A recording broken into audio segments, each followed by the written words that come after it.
What's up guys, welcome back. What a time, right? I mean, right before the weekend and about 1 week before the 200th YCS series here in Utrecht, Mexico I believe as well.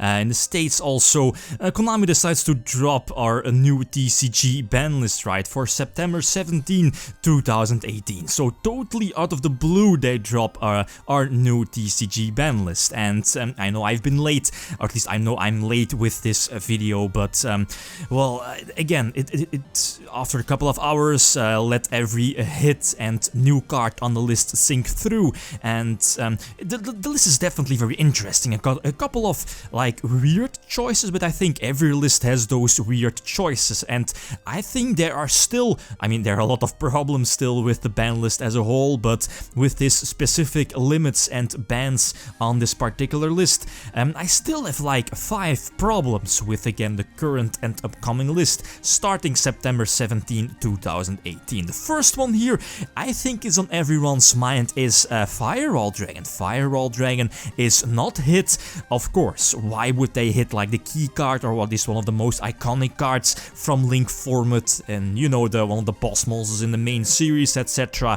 And instead of, you know, hitting Firewall Dragon, they hit the other cards. And as you see here on the list, I'm looking at cards like Troymare or this Nightmare Goblin. Again, rightfully so, giving you the extra normal summon, pretty much a Gem Knight Seraphinite, but again doesn't limit your main deck, for example, and it doesn't force you to run like dead copies of a Brilliant Fusion or, you know, the Garnets in your deck. No, Nightmare Goblin was a very easy to go to extra Link, or at least, you know, Link monster from your extra deck, so also giving you the extra normal summon for a very small cost. Rightfully, definitely a very good hit, but somewhat like a sacrifice in favor of Firewall Dragon. Same for the Invoker, X-Saber Invoker. Well, I'm also looking at Isolde in some way, but it was pretty obvious that Isolde would not have, this will not be on the ban list, well, at least not now, but it might be on their radar soon during the upcoming lists or card series, right? But again, Invoker, also a very powerful searcher for Goki, by the way, but still a couple of things here. Same for Stratos. Finally, after all those years, Stratos being back, finally released off of the list. And I'm looking at the OCG list like Dark Gokis with Armageddon Knight, with Dark Refer. They also run like heroes, as you know, but they still have Grass. Grass looks greener at 3 if I'm not mistaken. So, but still, Stratos back, and that this is definitely a good hit on their part. Is a Hero Lifts, a very strong card. You know, it's maybe, you know, weakening the hero deck, I guess, searching out Stratos. I mean, a Hero Lifts, as you know, is like a 1-card extra Link shenanigans play into Stratos, into, you know, those other shenanigans cards, right? So I get why they are limiting Hero Lifts. Again, a very strong card, but it's sad for heroes, right? Then again, they got Stratos back, but still, Firewall Dragon is not taking the hit in favor of other cards, right? And as we see here on the list, yeah, the Samsara Lotus, I believe is for plant FTK, but again, I think that's only possible with Firewall Dragon. I might be wrong about this, but still, Firewall Dragon not taking the hit here.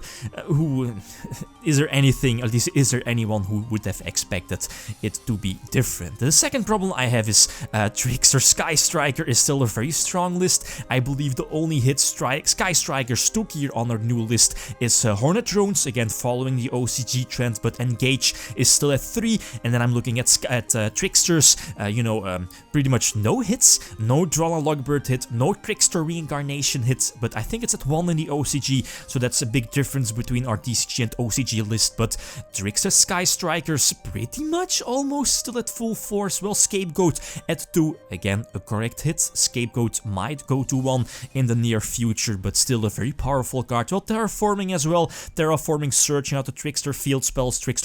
So, okay, those are some indirect hits to Trickster Sky Striker, but still, Hornet Drones to 1, again, of course, a very good hit, but that's pretty much it, right? So, no big hits to Tricksters and Sky Strikers outside again the Hornet drones.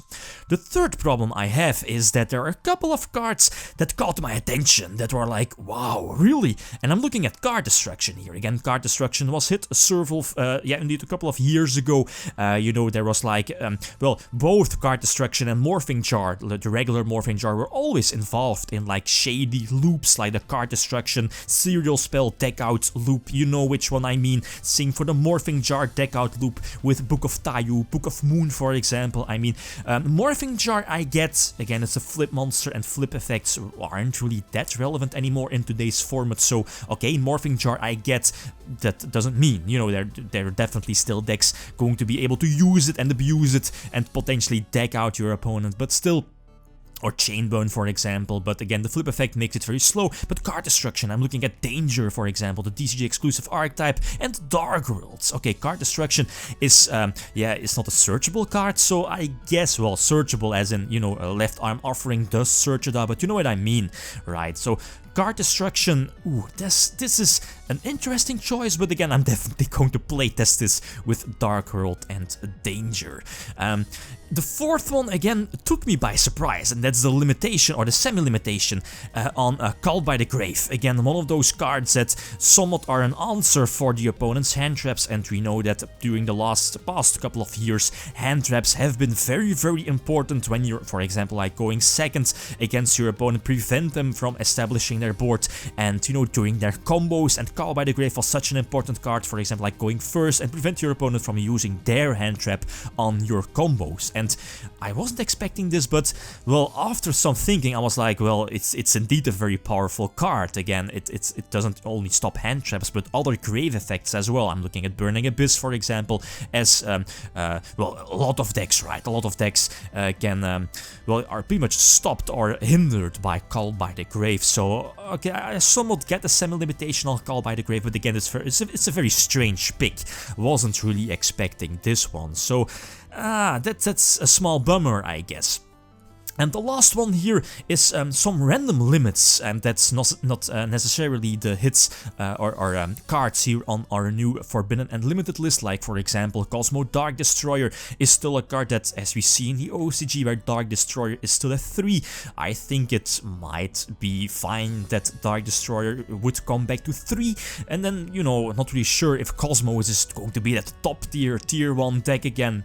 Probably not, but it's still going to be a very powerful deck, and you know, the semi-limitation on Dark Destroyer might just be a tell that Konami is eventually Konami TCG is eventually going to bring back Dark Destroyer back to 3, right? But other, well, and I'm looking at, for example, here on the limitation list is A Assault Core, you know, from ABCs, is that, again, they're not hitting Firewall Dragon, but I get why A Assault Core was one of those key cards, since again it's not once per turn. It's basically a Sengen, right? But again, a Sengen that's not once per turn. Well, Sengen as in gets something back from your graveyard, but as you know, as in the OCG with like looping with Firewall Dragon, having 2 A Assault Core, 1 in the graveyard, 1 in your hand or on the field, equals your loop of looping both of them thanks to Firewall Dragon. So I get why they are limiting A Assault Core, but it seems like a random pick to me, right? But again, I get where they are going to. Some other things here is Excitonite, very interesting following the OCG trend, where Excitonite is still limited, again, if I'm not mistaken. Same for Electromite, again, also following the OCG list. So Pendulum Magicians got the hit, but still, yeah, one Electromite, they still have their tools. Omega, yeah, of course, that should have happened a long time ago. So it's somewhat of a bummer for Zombies, right, with their new structure deck.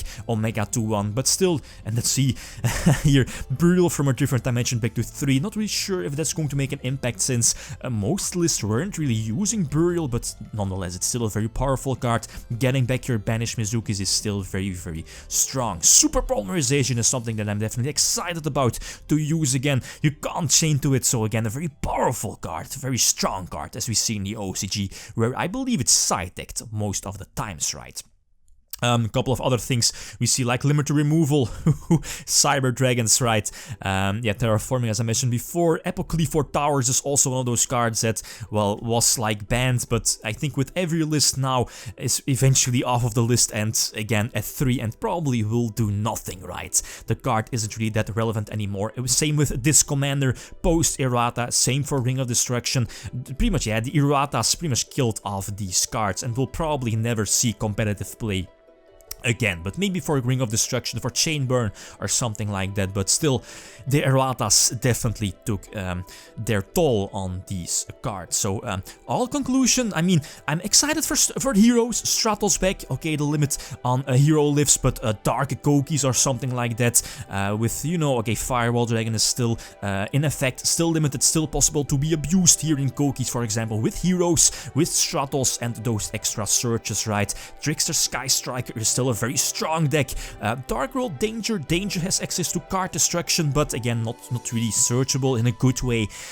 Cosmos, well, one Die Destroyer extra is not going to do that much, but yeah, Sky Striker Tricksters, Sky Strikers, again, still seems very, very strong as what we see in the OCG, even with one Hornet drones, right? Okay, guys, feel free to leave your, like, you know, your opinions about this list. What did Konami miss on their list? And, okay, that's it. Thanks for watching and feel free to leave a comment or like if you enjoyed the video. YgoPro signing out. Peace.